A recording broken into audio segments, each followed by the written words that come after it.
Today on DORiS, we sit down with Luke Skovira. Luke is a realtor with All First Realty, hailing from Bel Air, Maryland. He is an entrepreneur, an athlete, and fellow alumnus of Chesapeake College, where we met nearly a decade ago. We had an awesome time catching up and discussing his business, his period living out west, and moments of self-doubt. So much that makes us unique and incredible and stuff like that, and you know, people, they just don't give themselves any credit, and you don't have to be like everybody else. You know, that's why you were made who you are. And someone like Russ, I mean, you know, his songs are just so different, and he probably knew he was never going to be a better rapper, that he was going to be, but he could be better at being himself. You know, it's just, it has a level of genuineness and rawness to him, and that's what people don't realize is, you know, as you're comparing yourself to other people, you're losing your individuality. That is Luke Skovira. I'm your host, Marco Garcia, and this is DORiS. You're listening to DORiS Radio. You're listening to DORiS Radio on WHCP. You're listening to DORiS Radio on WHCP. What's up, guys? You're listening to DORiS Radio on WHCP 101.5 FM. I'm your host, Marco Garcia, and I'm super excited to be joined today with Luke Skovira. How you doing? How we doing, bro? I'm doing more than well. I am super duper excited to have you here today and get to catch up with you on the air. Likewise. And we're going to get to learn more about you and where you come from and what you're all about. Yeah. And you're going to share some awesome tunes with us today. Absolutely. By a super dope artist. Tell us about who we're going to be playing today for the people. We're going to play Russ. It's some of his, not his earliest material, but it's definitely earlier than what you have out there today. And it was when he was, you know, pretty much just breaking into the scene, and it was very important listening to him at a certain point in my life, and when I was struggling. And yeah, he played a big part in my life and still does. Sweet, dude. I can't wait to get into it. First, we're going to start by taking a little rewind back to Little Luke. Yeah. And I'm going to have you tell me about some of the music that your parents were playing around the house when you were growing up as a kid. Yeah. You know, it's interesting looking back because, you know, I do come probably like a lot of people from a broken household. And, you know, I don't really have many memories of I have one memory of my parents kissing all together. So as far as what music we listened to growing up, nothing really stands out, but my father and I, we spent a lot of time together, and there's one song that always came on the radio every single day, and it was Ray Charles, and what was it, America the Beautiful, I believe. Oh, wow. And, I mean, that was when I really kind of got into, like, Sam Cooke, Bill Withers, I believe is his name, and just that soul, just that little bit of blues in there. And so that's, you know, I wouldn't say it was exactly my mother or my father, but that's when I started getting into, you know, like Sam Cooke and all of them, and that's what I really listened to in my early childhood. Tell me about that. That's a lot of, there's some songwriters, some storytellers there, and some sad guys. Yeah. Tell me about your life. What were you doing for fun as a kid? Where'd you grow up?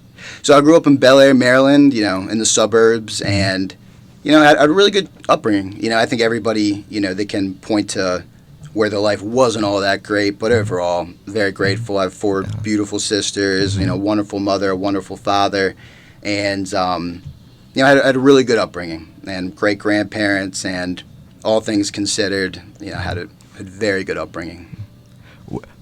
Did you have a idea of what you wanted to be doing when you grew up? So my idea was my father put in my head that he thought I should be a financial advisor because I loved money. And he said that, you know, one day you can tell other people what to do with their money. And let's just put it this way, I didn't go that direction, but I told everybody when I was walking around the neighborhood I was going to be a financial advisor one day, and I thought that was hot stuff. I thought that was something. What ways did you go about to express yourself creatively? I would say, as far as expressing myself, business.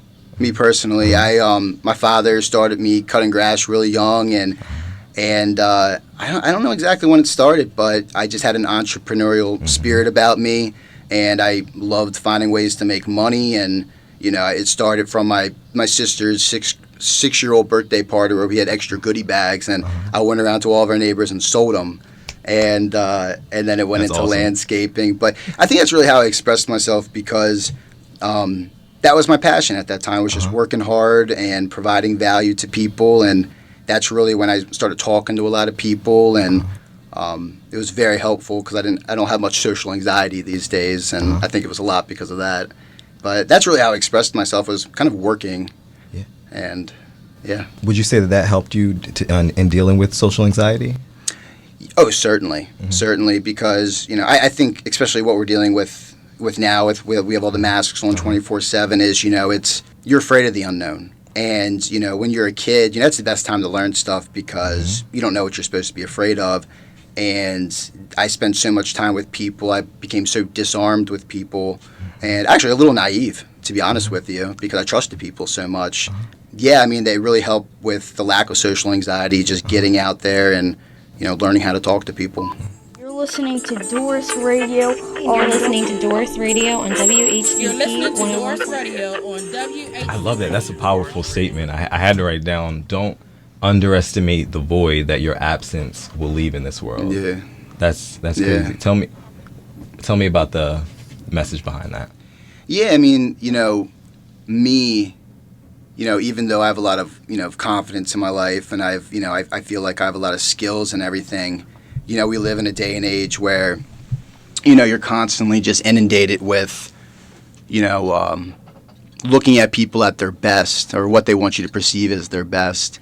And, it's so easy to look around you and just see, man, everybody's just awesome, I must just suck, and, what you see on social media isn't real. Yeah. And, and sometimes, as you look at other relationships, as you look at other people and their personalities, you abandon yourself. You abandon what, you abandon the uniqueness that you were put on this earth with. And I feel like that's what's happening in this day and age of just comparison, just utter comparison. And, I think it's good for people to block that stuff out, just get rid of it. Get rid of social media, or get rid of the people you're comparing yourself to, and really start to soul search and start to fall in love with yourself again. Because, you can only love to your level of self-love. You can only teach to your level of intelligence. You can only empathize to your level of empathy you've given yourself. And, that's the secret. That's the way you get back to happiness and self-love. That's major. You can only love to your level of self-love. Talk to me about how you go about practicing self-love or finding it when you're at low points. Yeah, and it's, I think it's treating yourself like someone you're responsible for helping. A lot of the times, if your friend's down, are you gonna say, yeah, you deserve to be down, you suck? No, you won't say that because you love your friend, but you'll say that to yourself. You'll talk down to yourself. You'll be nasty to yourself. How are you supposed to love yourself? You can't love and judge at the same time. That's Mother Teresa. And that's the same with other people, but it's definitely the same with yourself. If you're sitting there judging yourself all day long, critiquing yourself is good, but to the point of just self-hatred, it's You're not. listening to DORiS Radio. You're listening to DORiS Radio on You're WHCP listening to 101. DORiS Radio man. on WHCP. Tell me, what is your absolute favorite Russ song, even if it's not on the list? I think it's the one. It's definitely on the list. It's Manifest. It's either Manifest or Manifestation, but it's just him preaching what's going to come. And if you don't believe it, nobody else is going to believe it, and it's not going to happen. And and he just basically said that not only if I say it, but if I put it out there to the world, it's going to happen. And that's empowering for anybody because you're guaranteed to fail if you don't do something. Yeah. And but that's my favorite song because he talked about his mother and what he wanted to provide for her, and he wasn't going to have it any other way. And and he wasn't where he is now when he wrote that, and he was manifesting it. And it starts with your words and your thoughts before it ever becomes reality. And man, who couldn't relate to that? Yeah, hell yeah, man. Let's go into it. Let's go into our first track by Rust. This is Manifest.